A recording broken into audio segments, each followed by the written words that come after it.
4 questions for the Bible in about 3 minutes or less.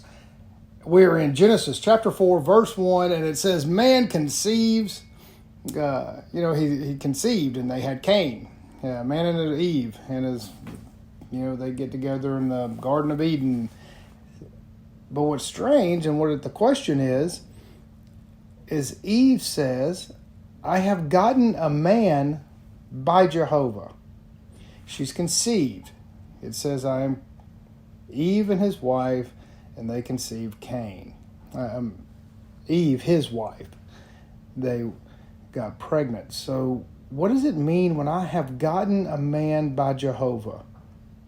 That just opens up a whole wide variety of questions that if you know, or if you think you know, or you like to guess about these things, then feel free to leave a comment. I'd love to read them and understand it better myself. It's very confusing, and this is not a question, but it is a question. The Bible is really, really confusing, and it seems like it would be a lot more clear. But it's not, so that's why we want to discuss it and try to figure it out. Second question is, why is there no backstory? There's no story with Cain and Abel. She has Cain, and then it says in chapter 4, verse 2, that now she has Abel, the brother, and it instantly goes into him feeding a flock. So they were completely raised. We have no understanding of their childhood. We don't know anything about how they were brought up or taught, or if they were around Jehovah at all. No knowledge. It doesn't say. So that's very interesting. Why is it like that? Third question, chapter 4, verse 2. It says, Cain is the servant of the ground. So the question is, doesn't that imply very strongly that humans should be good stewards of the land? If he is a servant of the land, he is the first generation, if you will, because that was actually born according to the Bible. And he is a servant of the ground.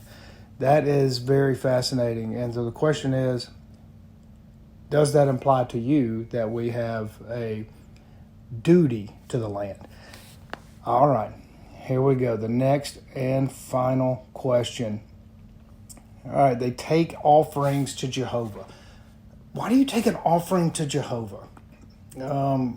He can say anything, and through his words and vibrations, he can instantly have anything he wants. So it doesn't say what the offering is for. They just take an offering.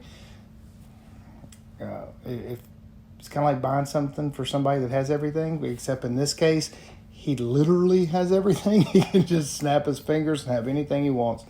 So I'm lost as why that is necessary and what really is the purpose of that. No explanation. Doesn't give anything about it at all up to this point. Nothing about it. So it leaves you guessing. So why is that the case? And we don't know how these boys were raised. And why did God ignore Cain? So that's what happens. He ignores Cain and only talks to Abel.